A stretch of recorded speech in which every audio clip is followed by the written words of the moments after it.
100 kilometers later, well actually 101 to be specific. We're about 10 days in, so a third of the way in. Try and get it running.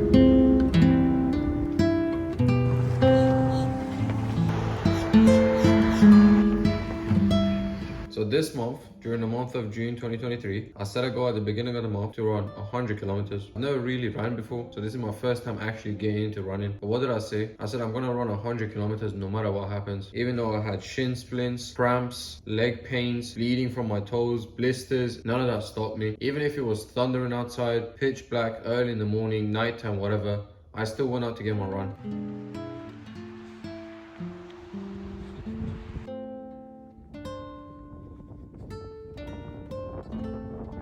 So I just came back from a run, and as I was running, I noticed that my toe is hurting a lot. But I said, you know what, let's just keep going. It didn't bother me that much. In my mind, all I'm thinking is David Goggins. If he runs on 2 broken shins, I can do it too. As I'm about to go in the shower, I go to my drawer to pick up my towel, and I notice my toe is bleeding. I know it's nothing serious or anything, and to be honest, it doesn't even hurt at all. Like, my shins hurt way more than my toe. Like, I'm starting to run so much that I don't even feel the pain. Even though it's hurting me, I kind of feel good now, so keep on running. I know it's kind of gross, but I might just show it to you guys.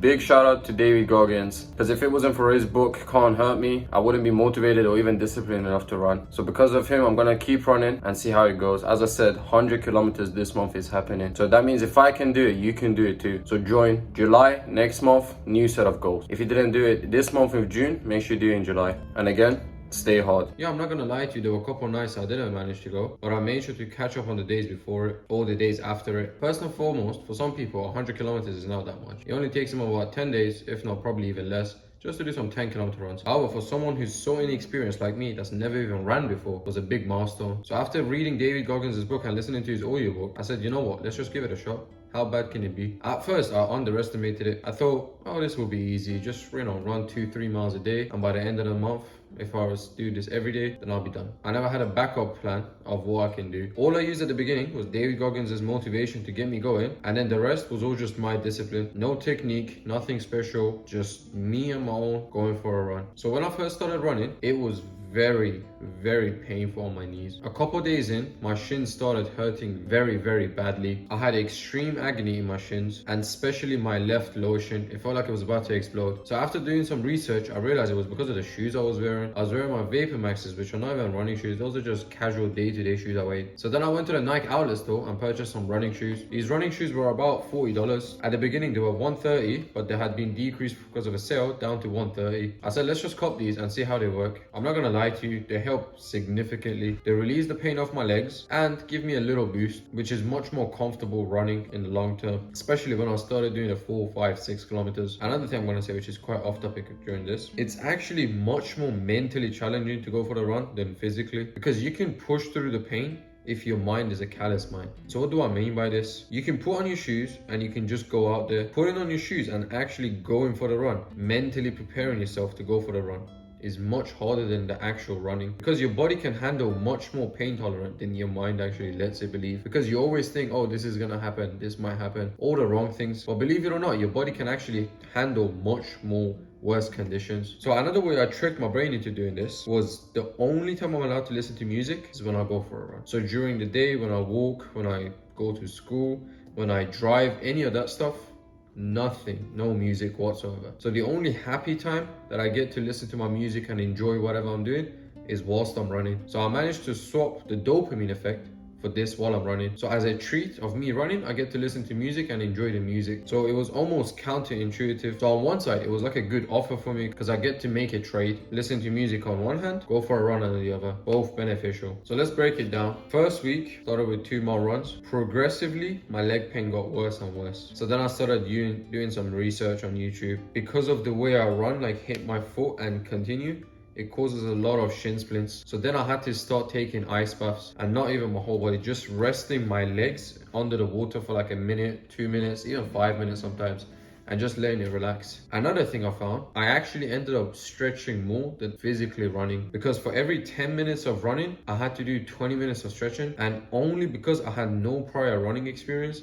and this was my first time getting into running. So it was very important for me to make sure to stay physically flexible so that I can continue the runs again and again and again, because this wasn't a one-time thing. I had to do this almost every day for 30 days. I also had some hand wraps, but besides of wrapping it around my knuckles and hands, I had to wrap it around my shins in order to keep that pressure tight. And that was only because I genuinely couldn't even step on the floor without my shins thinking they're about to explode. I was in so much pain at that time. This was about a week or two into this month, and I hadn't even caught up halfway. I was only around 20-30 kilometers, and in my mind I was thinking, how is this challenge gonna get any better if my pain is just getting worse and worse and worse? So on one evening after I ran a mile there, I genuinely couldn't even take another step back. I had to take a break. I just paused the workout and tried limping all the way back home. I'm not even gonna lie to you, somebody that was walking as a passenger on the sidewalk and asked me, hey, are you okay? And I genuinely was disbelieved. I said, yeah, I'm all good. It's just my legs are a little bit hurting. I said, no, thank you. Bear in mind, it was like 12 at night. So I just said, thank you so much for your help. I'm okay. Enjoy the rest of your night. And I ended up just limping all the way back home. When I came back,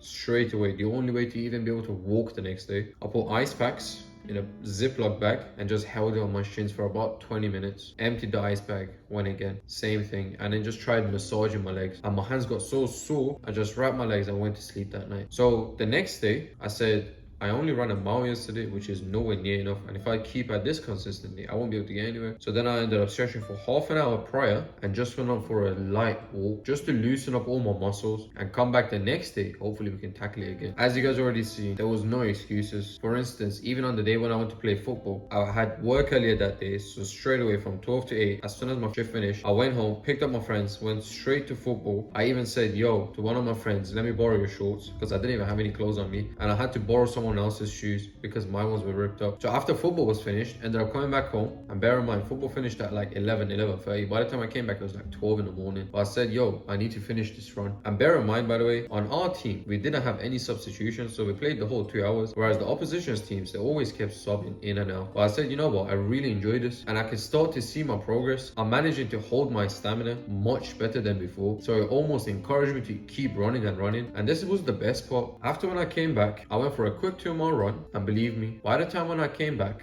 I saw a few of the dudes that came to football and they said, Posse, you're crazy. How are you doing this? How are you going for a run at this time? We just played football.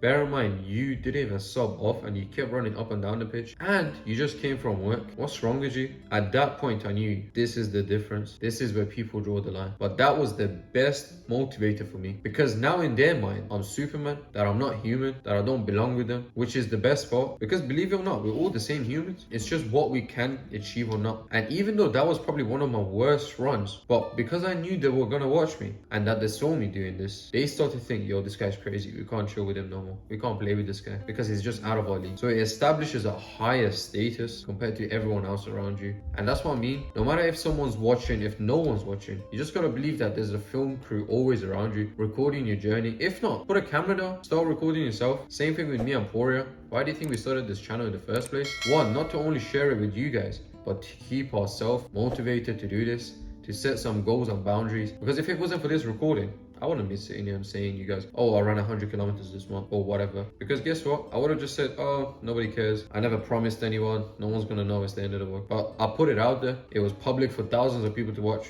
Millions, whoever could have watched it. It could have gone global. It could have got one view. One person could have seen it and then say to the end of the month, did you run your 100 kilometers? I wasn't gonna say, no, I didn't. I'm not a man of my words. But I said, no, that's gonna happen. And look where it took me. So this is why I say, do this yourself as well. Set goals, set boundaries, and achieve them. This is for the end of the month video, but I just wanted to say this. Even if you don't achieve all your goals, let's say you set 5 goals, even if you don't achieve all of them and only achieve 4 out of 5, you still got an 80% success rate. And imagine how much better you are at the end of the month by achieving those 4 goals. Even though you might have missed 1 of them or 2 of them even, you still achieved 3, 4 things that you didn't think you would. Or even if you did, but you just never did them actually. But now that the month is over, it's finished, you've done them. And guess what? You can even set the task for the next month now. Now add an extra one to your month. Do these new tasks, learn new skills, pick up new hobbies that actually benefit you. To wrap up the video though, thank you so much for watching. I know this was a random video, but hey, I just said, we're gonna run 100 kilometers this month and we done it. I'm not gonna lie to you guys, the thumbnail was a bit clickbait, but thank you so much for staying to the end of the video. Make sure you pick some goals yourself and commit to them. I'll see you guys till then. Have a good night.